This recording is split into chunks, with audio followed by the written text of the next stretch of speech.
What's up, everybody? Happy Saturday. Happy week 5. Happy, good weather, at least here in Chicago. I hope there's good weather for wherever you guys may be.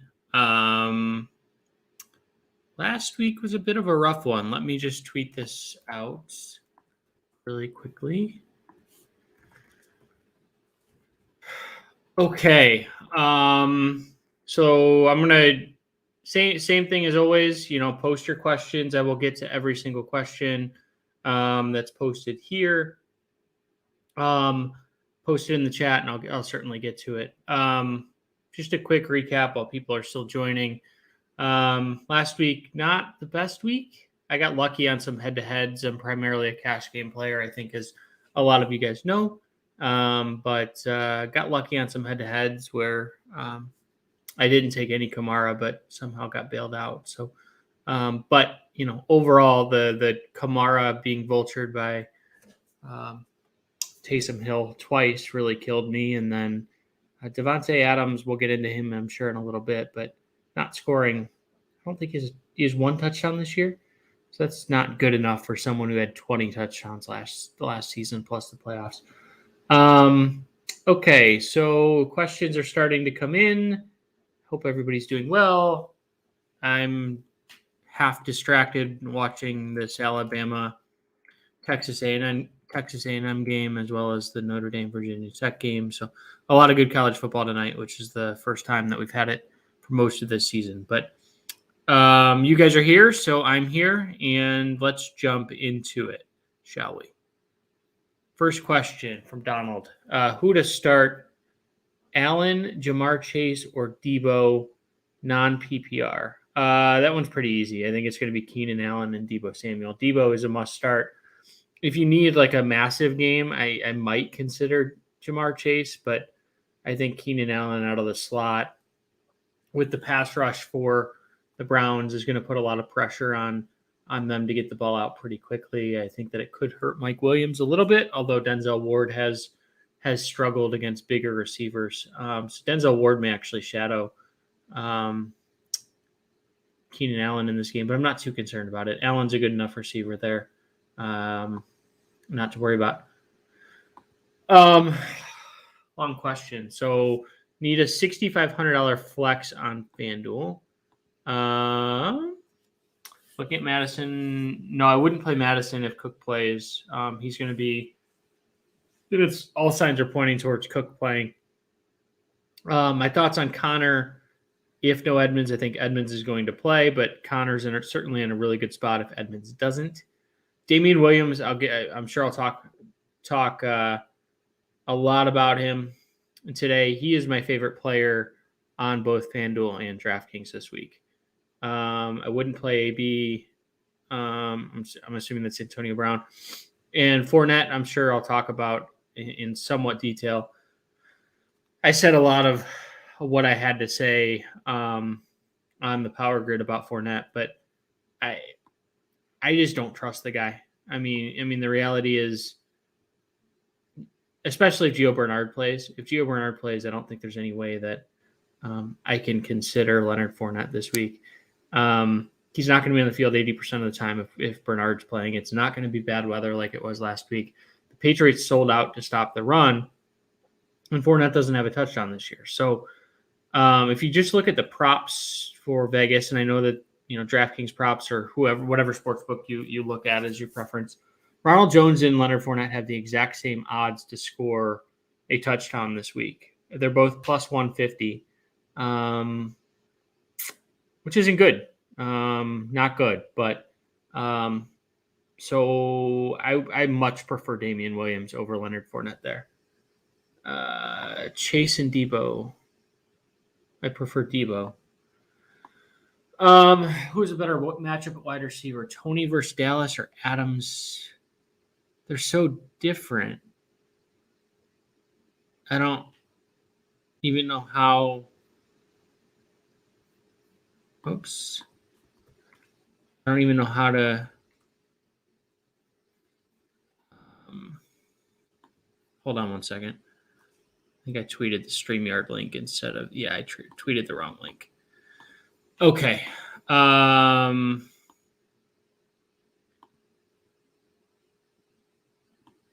Yeah, I tweeted the wrong link. I meant to tweet the YouTube link, which is awesome. 1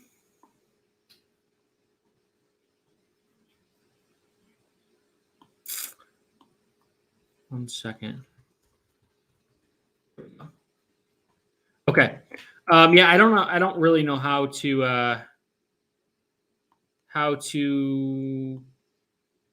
think about that one. So, okay. Cheap defense for FanDuel at 3,900. I love the Vikings. But if you want to go down at 3,500, you could look at Philadelphia. I think that, let me pull up I'm quoting the right numbers here, but 3,500 for Philadelphia facing Carolina. So from a sack perspective, which is typically the what I look for, Eagles. So I look for offenses that have given up a lot of sacks. Carolina's been sacked 11 times. Not crazy, but Sam Darnold is turnover prone.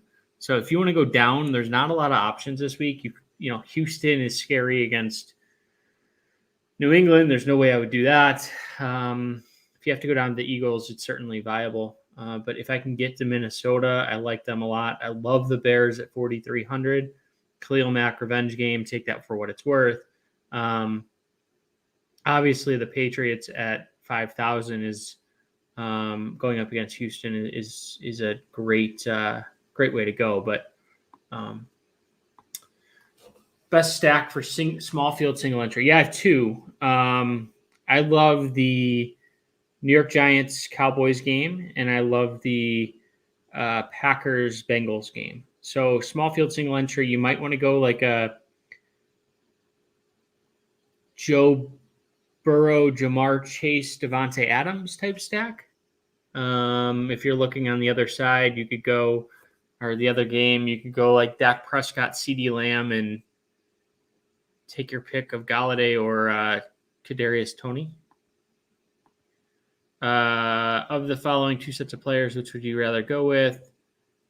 Mooney, Henry, Patriots D, AJ Brown, Jared Cook, Vikings defense. Give me the second one. Yeah, the second one. I don't love AJ Brown. Let me check his price really quickly. I'm just trying to see if there's other guys around there that I like a little bit better. Yeah, I would probably go CeeDee Lamb over AJ Brown, just because it's a better matchup going up against New York, facing what should be a high scoring game. So something to look at as you're filling out that lineup, but definitely like the Jared Cook and Vikings defense. I just have a hard time paying up for the Patriots defense because yes, Davis Mills threw 4 picks last week, but in his first 2 games, he threw a total of 1 interception. So could they just dumb the game down and run the ball significantly? And that sort of kills your upside when you're thinking about a defense. But at 5K, it's certainly, of all the times that it would pay up, it's up there. Trey Lance, FanDuel cash lock. He's number 1 for me, but I don't know that he's a lock.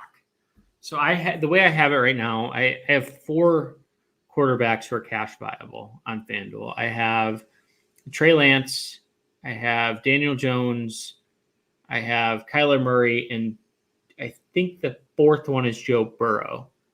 But Lance right now, just because of the price, is my favorite guy this week. Worth the savings going with Thielen versus Jefferson? No. Jefferson's my number 2, although he has a strong case for number 1 this week. Receiver over Devontae Adams. I have Devontae 1. I have Jefferson 2. But if I just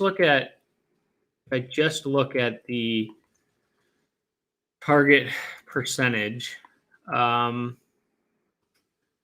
Jefferson's been targeted 37 times all season. What's Thielen been targeted? Probably somewhere around there. But if you look at the yardage, it's not close. So Thielen has been targeted 34 times, but on an average yards per catch, it's 9.5 for Thielen. It's 13 for Jefferson. I don't particularly love Thielen this week just because, if you look 39 yards, 50 yards, 46 yards, he doesn't have, he's 31 years old. Not saying he's washed by any means, but he's starting to get there. Late bloomer. Jefferson's more of the big play type guy. So you're really hoping for maybe like 2 touchdowns from Thielen. Certainly possible.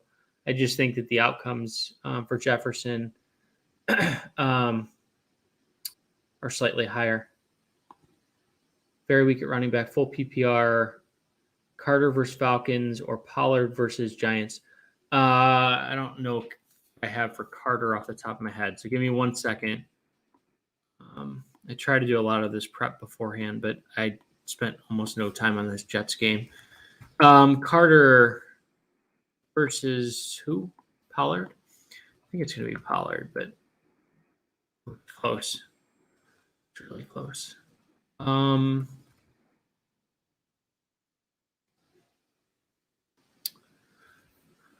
going to tell you. Man, is that close? I have them projected within a half a point of each other. So I actually have a quarter of a point of each other. Go Carter because it allows you to sort of know before the game start how you're doing, and you can maybe make adjustments off of that. I have Carter ever so slightly ahead of Pollard. And look, if you're able to watch the game tomorrow, gives you something to root for, which, at the end of the day, fantasy is supposed to be fun too. So go with Carter. Allen or Mahomes, FanDuel, very small GPP. And would you stack that game if on the main slate? Yes, I would stack it. And it's a really good question. Let me look at their prices. I'm assuming it's the Thursday to Monday or maybe the Sunday to Monday slate. I don't know if the pricing is different on those. They're both 88. One's 8,800, one's 8,700. I would go Josh Allen. I think his upside is higher on FanDuel because of the rushing upside. Do I like Tony as a sleeper value versus Dallas? On DraftKings, yes.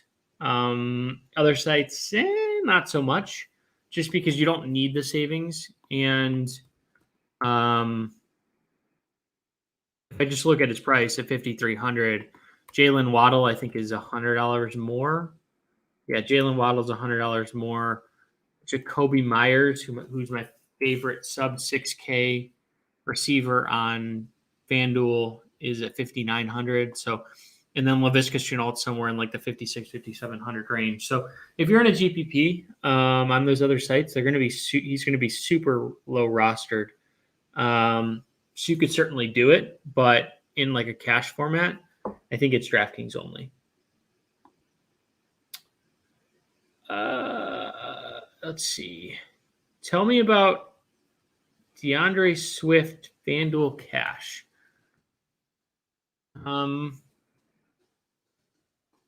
He's too high priced.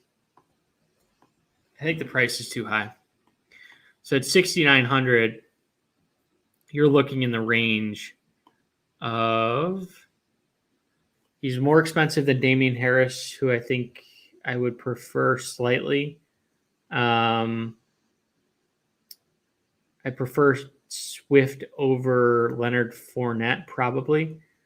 But it's just tough to make a build. So I'd be curious to know just like what your build is, because a lot of people are going to be on Najee Harris at 73. A lot of people might consider James Robinson at 74. And then if we go up, I think Barkley, Elliott, Kamara, Henry will all be popular. And then on the lower end, I think Damian Williams will be the probably the most rostered player on FanDuel this week.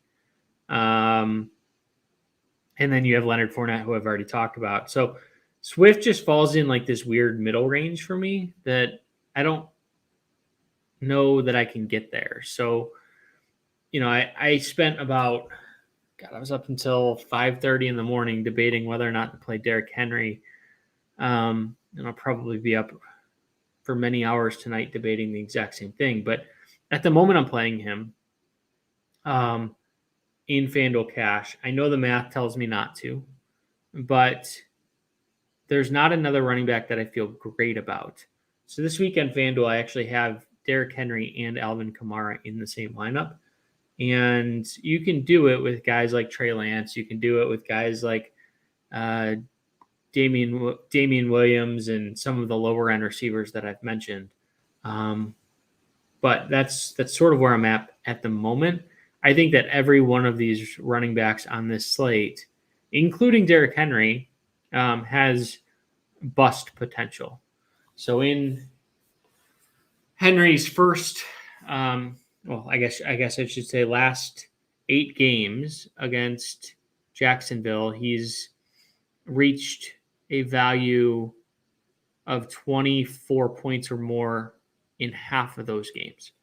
So he needs 23 or 24 points on FanDuel. Is he going to get there? He should get close. Last week I think he had 25. He's minus 260, minus 270, something like that to score a touchdown this week. So,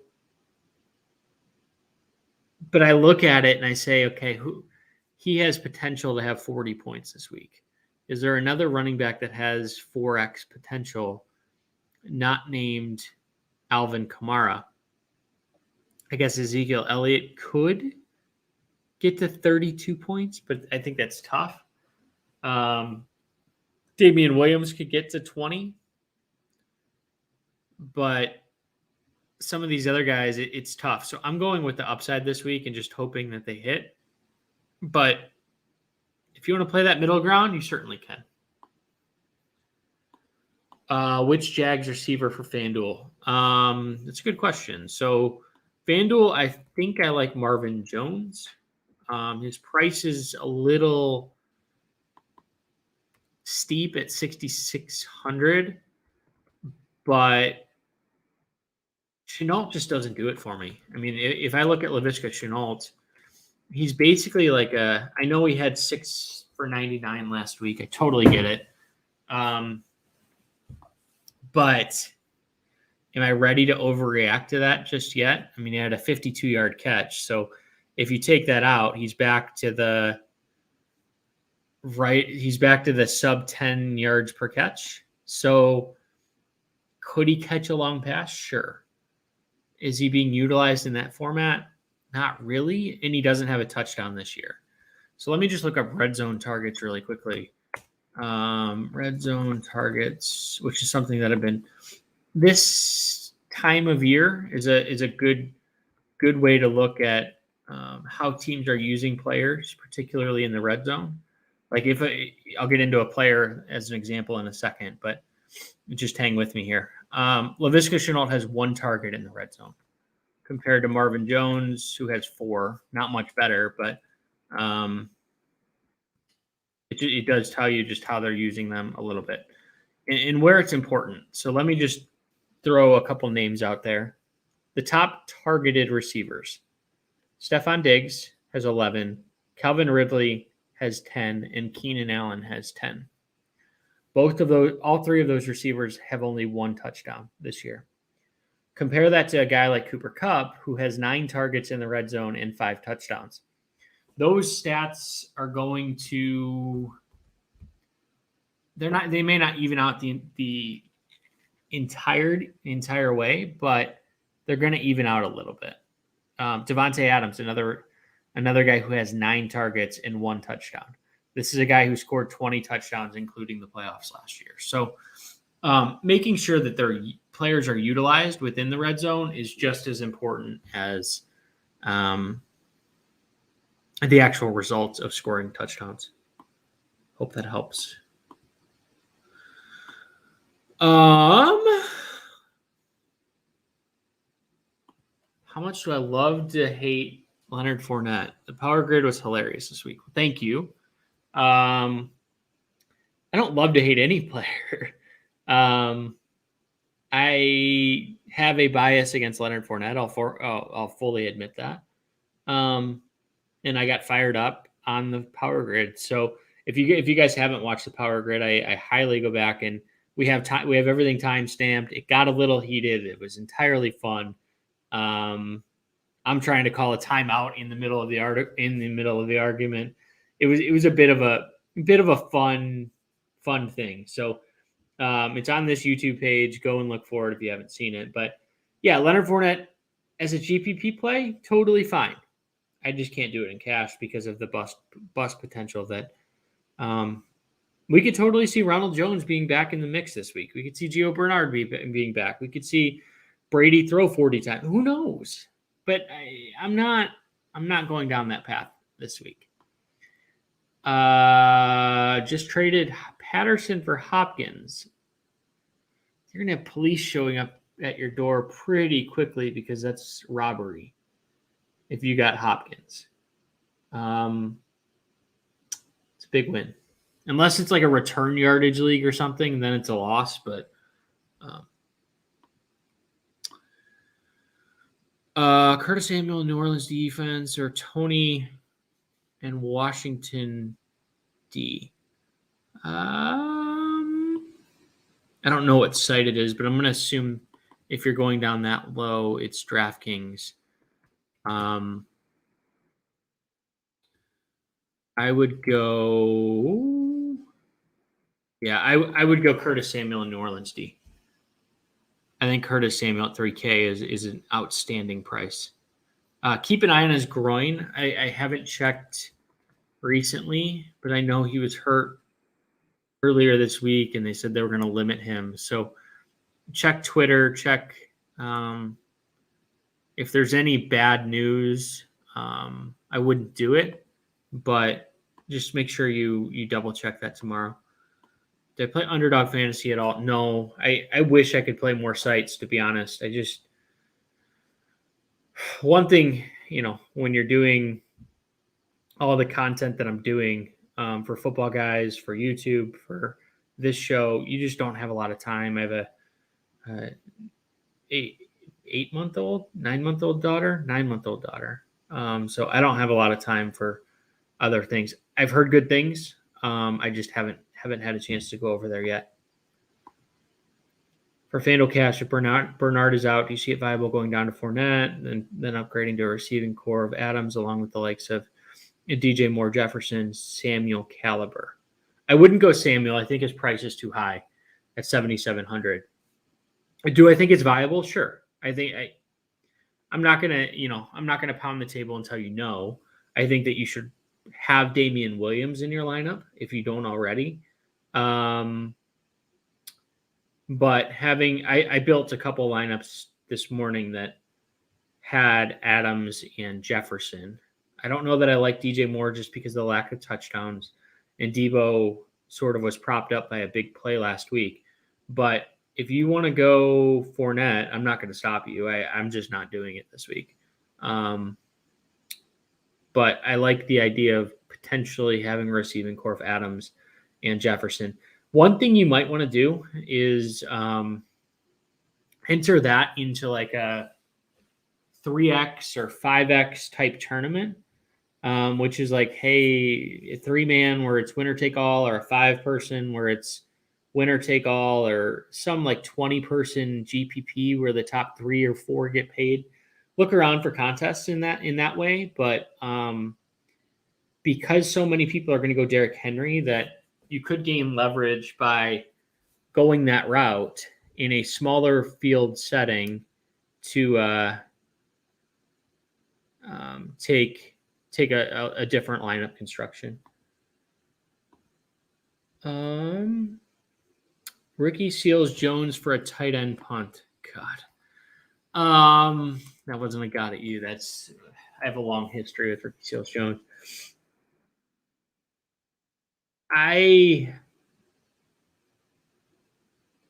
I don't know because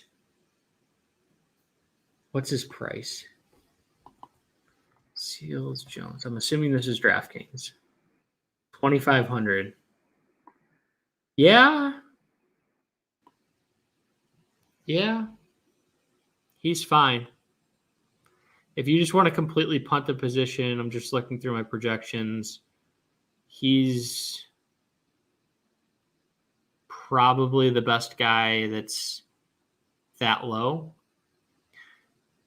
Ingram does project out a little bit higher just because Seals Jones has the potential to have a 0 or like a 1-point game where Ingram will at least see some targets.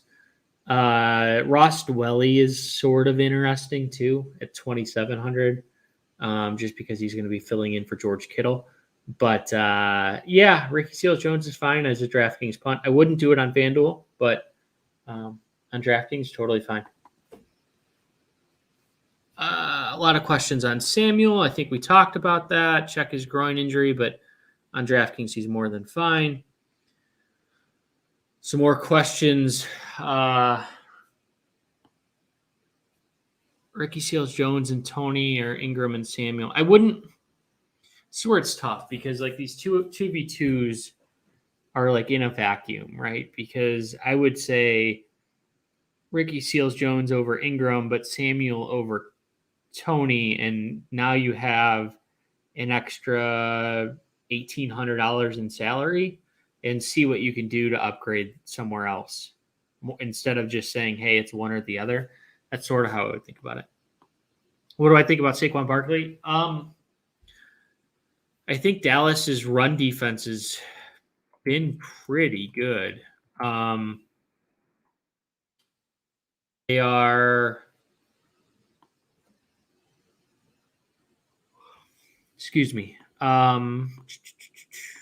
allowing 81 yards per game,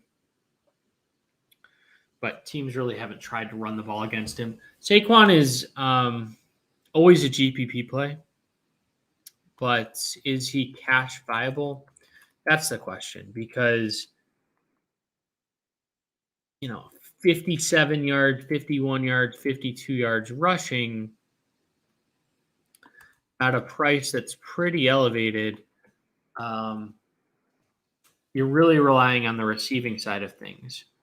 So if I look at a site like FanDuel, I think I prefer Austin Eckler in that range. On DraftKings, what's his price?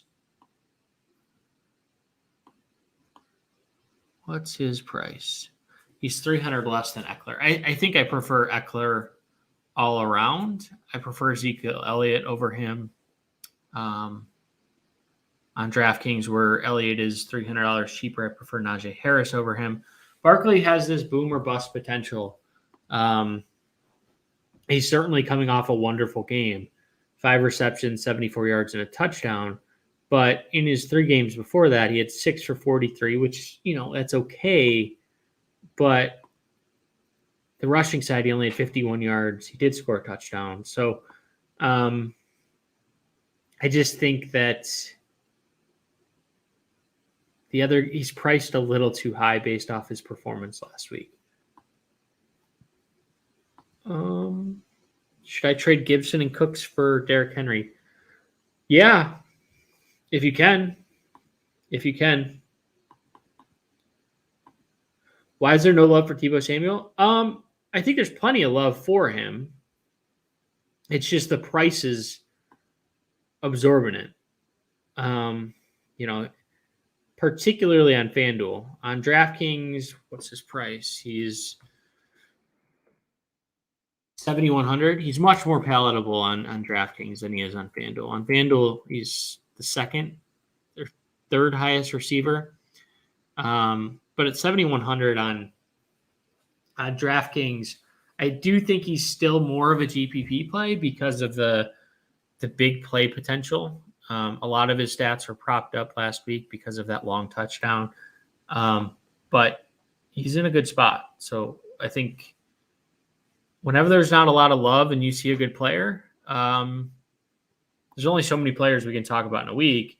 And if his roster percentage is going to be lower because people are either going up to Adams, Jefferson, whoever, it could be a good opportunity to get some variation against the field.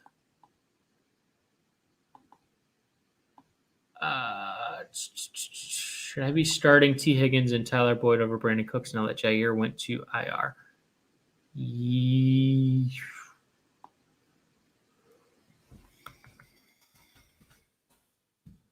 Like on the surface, I like that. Let me just confirm. Cooks.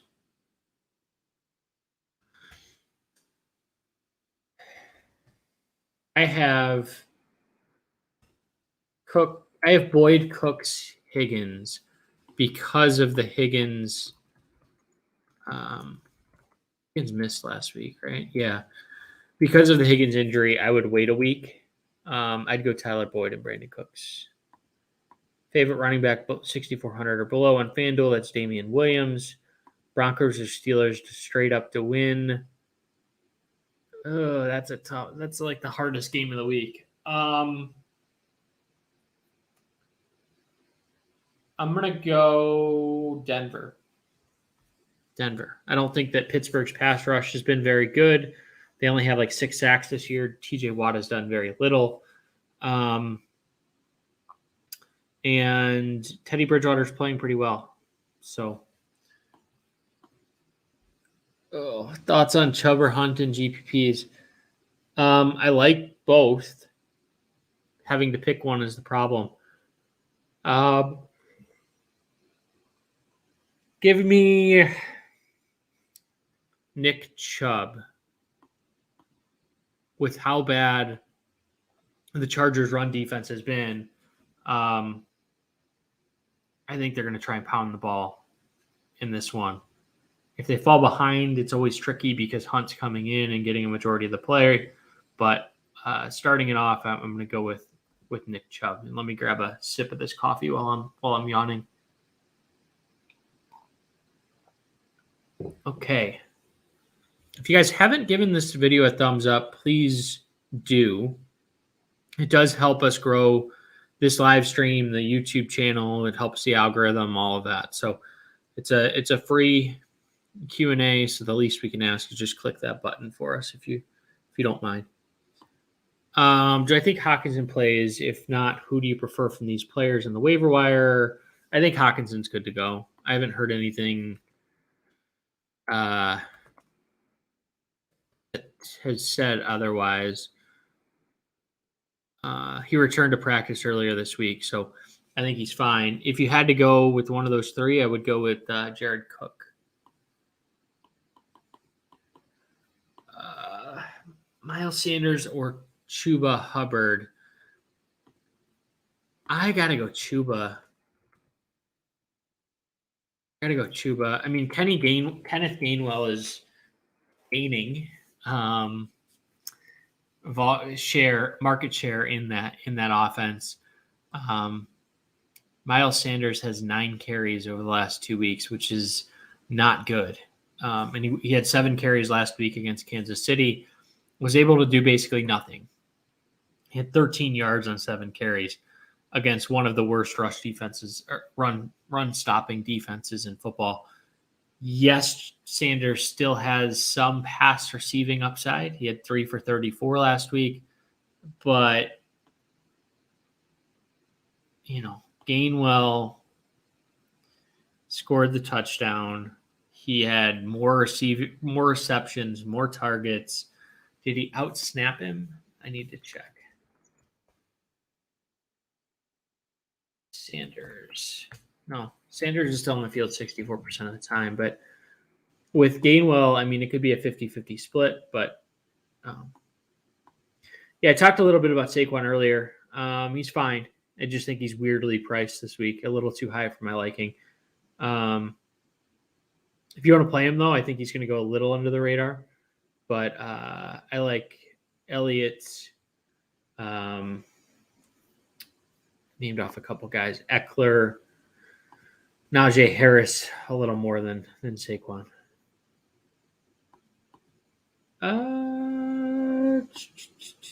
Can we trust Ezekiel Elliott in cash? Yes. I think he's had, the volume that he's had, even with Pollard there over the last couple of weeks, has been crazy. He has 37 carries over his last 2 games. So, and 238 yards and 3 touchdowns. So, Elliott's, I have no worries about Elliott. If Pollard were out somehow, Elliott would be the number 1 guy in fantasy. I firmly believe that. So, do I think it's an option to go down to tight ends the likes of Ross Dwelly? Sure. The low end tight end game is a dangerous game anyway, right? Jared Cook versus Ross Dwelly. Whoever catches a touchdown wins, basically. Certainly if neither of them catch a touchdown, I like Cook to do more, but we're talking splitting of absolute hairs here. Would I rather have Kyler? I would rather have Kyler. I have a lot on Kyler to win the MVP this year. So I firmly invested in Kyler Murray. I think right now he's playing the best in football. Pick 2. Yikes.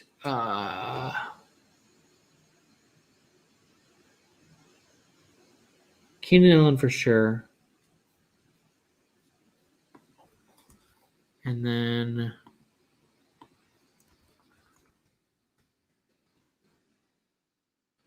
probably Clyde Edwards-Helaire. I think that he's running hot, and he had a big game the last time against Buffalo where they just sold out to stop Mahomes in the passing game. So I would go with Edwards-Helaire. Schultz. Yeah.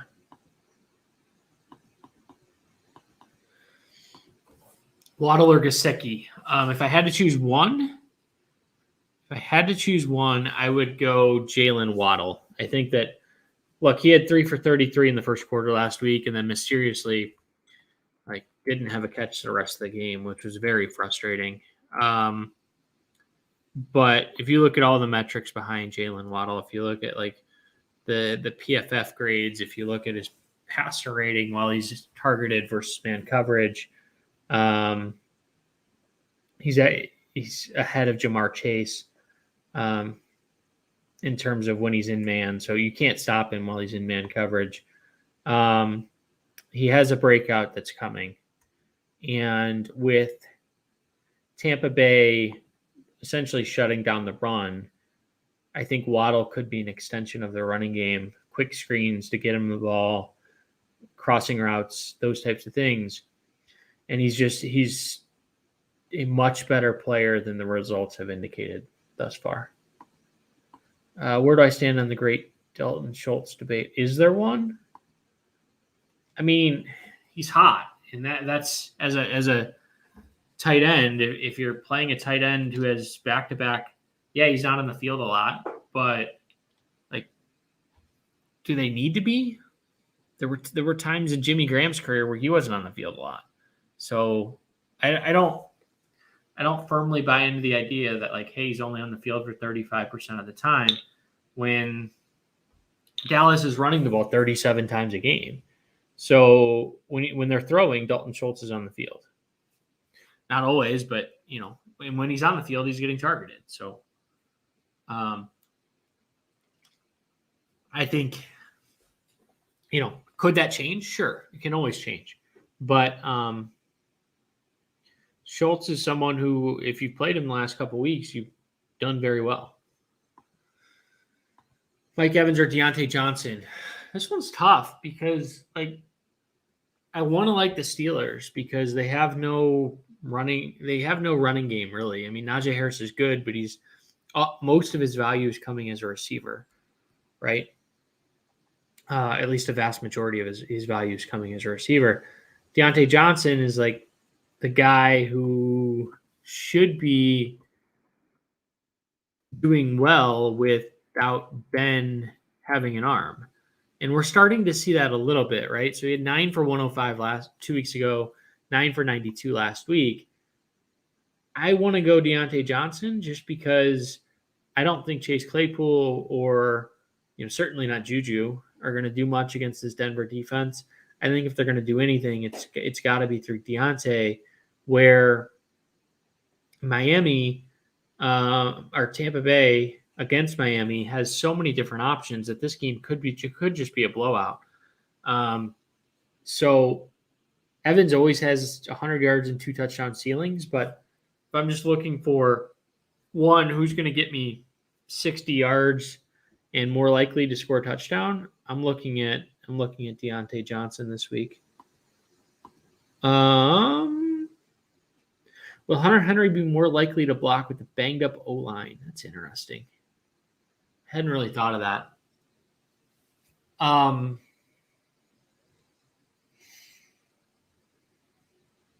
It's possible, but that's assuming Houston has the guys to get to Mac Jones.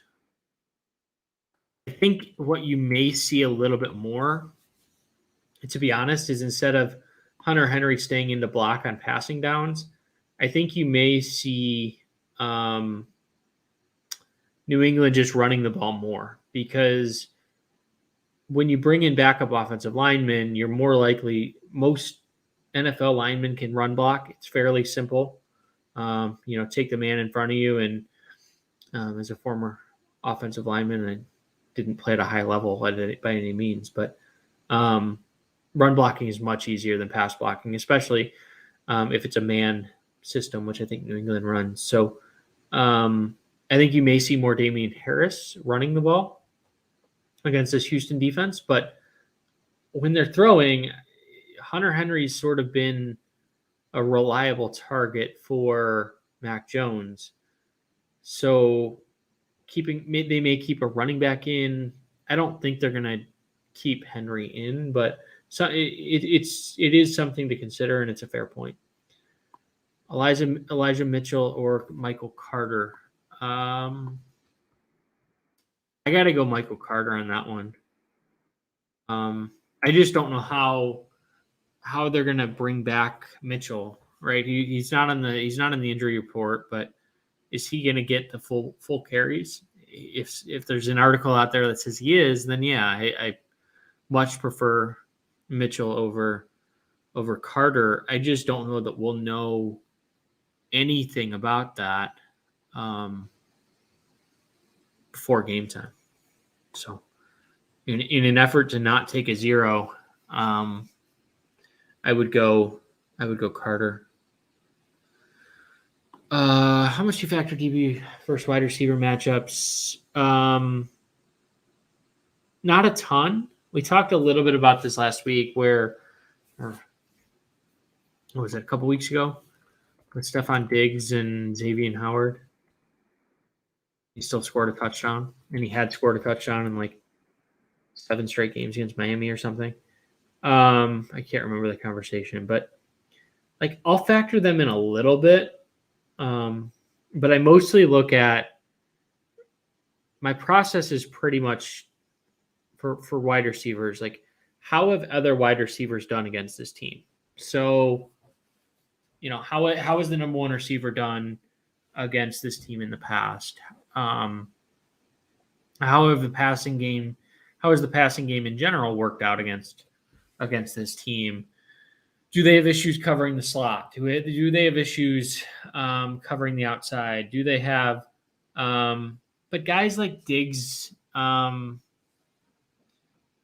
DJ Moore, like the top end guys, they're largely matchup proof. Very, very rarely I don't know of a corner. I'm sure you guys can throw one out, but I don't know of a corner right now that is so fearful that I wouldn't play a guy against. A top end guy, I should say. Could it be a tiebreaker? Yeah, it certainly could. Could it be more than that, like slightly more than that? Yeah, it could, but I'm not putting a ton of weight into it. I'm mostly looking at how have other wide receivers done against this team. let's say we're taking a guy like who has top end speed. How have those guys done? How has the defense done against speed receivers versus physical receivers? That type of thing versus like, hey, Tre'Davious White plays for the Bills. I'm afraid to play anybody against the Bills ever. I don't buy into that. I don't know about AJ Brown. Like, yeah, he would be the one that I'm cautious on, just because at that price, how healthy is he? If this game gets out of hand, does he have the upside because of Derrick Henry? Going down to like a $6,200 CD Lamb could be interesting. Amari Cooper's at 6,100 there. Or you could find a way to go up to Debo at 71. But I think Keenan's fine. I think Deontay Johnson, there is a little risk there because of the matchup against Denver. But AJ Brown is the one that I would be just a little cautious on. Okay. Good feedback, John. We're just trying different things. So we can certainly think about, I'm going to take all the feedback that I get for that chart versus the rankings, and we'll come back to it next week. Higgins, Boyd, or Chase? Chase has the upside. Higgins has the floor. Boyd's tough just because I don't know his role. Or no, I'm sorry. Chase has the upside. Boyd has the floor. Higgins is unsure because of health. I like Higgins probably the most if I knew he's 100% healthy. I just don't know that for sure. So I would have it ranked for cash games. I would have it Boyd, Higgins, Chase. For GPPs, I would have it Chase, Higgins, Boyd.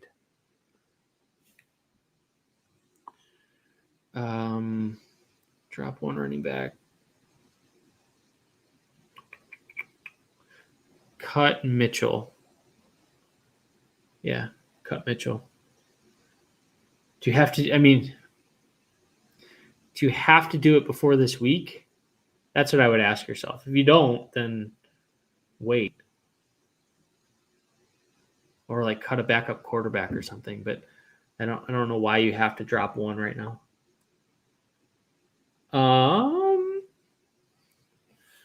Wentz, Carr, or Zach Wilson the rest of the season? Definitely not Zach Wilson. I think it's Derek Carr.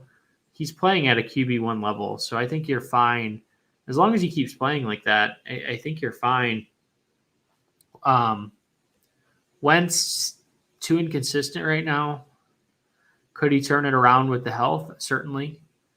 But as of now, I would have it ranked Carr, Wentz, and then I wouldn't even consider Zach Wilson. There has to be somebody better out there on the waiver wire, to be honest. He's too inconsistent. He's going to have weeks where he might be okay, but he's going to have weeks where he's just a disaster. So as we get into bye weeks, people will start dropping backup quarterbacks, especially after you get through the bye weeks. So if a quarterback has already had their bye, you'll have people dropping their quarterback. So I would pick up Carr for now, but keep an eye on I wouldn't be held to him for the whole season. I try. I don't know that I have all the knowledge. I don't know that I have all the answers. It's just my opinion, but happy to hang out with you guys and share my opinions. I appreciate that, but no, you guys showing up and hanging out is more than enough. My daughter has enough stuff already, so it's crazy. FanDuel, Burrow versus Lance. I much prefer Lance.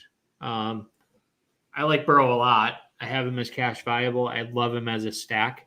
So if you want to stack Burrow, if you want to stack Burrow with one of those receivers and run it back with Devontae Adams, I think that's a great GPP play this week. But Lance is my cash game guy. Okay, so we're about 50 minutes in. We normally go for an hour, but I think we're caught up on all the questions. So I'll go for another 5 minutes or so. If you guys have any questions, whatever you want to talk about, certainly open to it. But sort of a little bit of a quiet week. I think everyone is watching that Alabama game, which as soon as I hop off of here, I'm going to go and do the same thing. So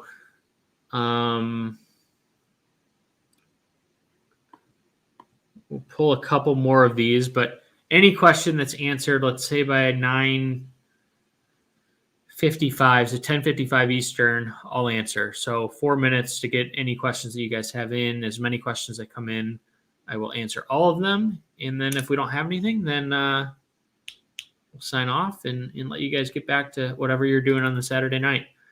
Cordero Patterson or Damian Williams? That's a tough one. I would go Damian Williams, though. More consistent role. Patterson's prop is probably my favorite prop of the week if you're into props. His over-under is 41.5 for receiving yards. With no Calvin Ridley, I think he should easily clear that. He's done that in 3 straight games. However, Damian Williams has, I have to pull up the stat because it is crazy. I think it's games that he had 12 carries or more, which he definitely should have this week. He had, I want to say 20. Let me pull this up. Okay. In 2019, so he opted out of the 2020 season, but in 2019, in games that Williams had 12 carries or more, he averaged 20.5 FanDuel points. His low in that game was 12.4. So I think he provides a nice floor with a nice ceiling that Cordero Patterson doesn't provide, to be honest. I think Patterson, they could game plan him out, and he doesn't have more of a defined role as much of a defined role as Damian Williams. Okay, you're having trouble projecting Rondale, aren't we all? I mean, that's probably one of the toughest things to do. It's sort of like Christian Kirk when, Christian Kirk was good. But Kirk has had one good game this year. But Rondale sort of is, I think he's more of the guy that we've seen lately than the guy that we've seen against the Vikings. Against the Vikings, he had 7 catches, 114 yards, and a touchdown. And in his other games, he has 4 carries or 4 receptions for 68, 2 receptions for 1, and 3 receptions for 28. I think he's more of the guy who's going to get, at least right now, he's still 21 years old, so he's still very young. More of the guy who's going to get 4 to 5 catches a game, 40 to 50 yards a game. If he breaks a long reception, he has the speed and he has the agility to have a 77-yard touchdown like he did against Minnesota. But if you take that away, which I know it's hard, I know you can't do, but he's at 6 for 40, which I think that's sort of in the range where he's going to be every week. 4 to 6 catches for 35 to 60 yards. So I don't think there's a ton to love there. At least not yet. DraftKings cast thoughts on Adams, Johnson, Allen, Samuel. Yeah, I think it's fine. The only thing I would look at is whether or not you want to play Deontay Johnson and Keenan Allen, or you want to play one of those mid-priced running backs. is what I would say. So I think it's fine if you want to go that route, but don't sleep on that mid tier running backs either. Chase a wide receiver 1 on the season. Is it possible? Wide receiver 1 is top 12. So where is he at now? If I look at stats, wide receivers, he is 14th. Yeah, he definitely could finish top 12. Definitely could. Yeah, 39 watching, only 10 thumbs up. If you guys can, just give this a thumbs up. It would be greatly appreciated if I've given you any insight or any value or just entertainment here tonight. Damian Williams or Damian Harris on FanDuel. It's tough. I love them both, but I'm going Damian Williams. Do I think the Colts showcase Marlon back for a trade on Monday? I do a free showdown article, so I'll write a little bit more about that. I haven't looked too much into that. But if he's $600 and had a lot of snaps last week, I'm sure he will be highly rostered. But I tweet out a Monday night and Thursday night. I do a free showdown article. You don't need a Football Guy subscription to join. So if you do have a Football Guy subscription, great. It'll be on the site, but check my Twitter if not.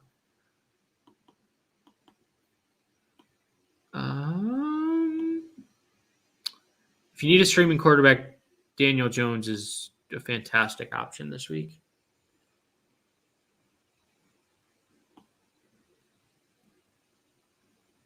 Follow up to the Rondell question. As of now, I see him as a low ADOT guy. He's just so small. Just so small. The bet is off with Mixon going to play, unfortunately. John and I talked. He's actually out next week. He's going to London for work for his main job. But, yeah, unfortunately, the bet's going to be off this week. We'll find something later in the year. Later in the year, it's just not fair to run that with P. Ryan probably not going to be fantasy relevant this week. So, okay. Well, we are caught up with questions. I would like to thank all of you for stopping in, hanging out, even if I'm just background noise. I appreciate it. If you're not a Football Guy subscriber, I highly recommend you look into it. There's a ton of value that we provide there. And just check out all of our other content on YouTube if not. The Power Grid is something that we have a ton of fun with. I think it's a really good show. We cross-reference it with Dan Bach from Roto Grinders, who provides some insight into what they're doing over there. So pretty good collaboration. I think that this last week's episode was one of our better ones. And with that, I wish everyone the best of luck this week. And if you have any questions, I typically answer them in the Power Grid's comment section just to sort of drive numbers and play around a little bit there. But you can always hit me up on Twitter too. So thanks, everybody. Good luck this week.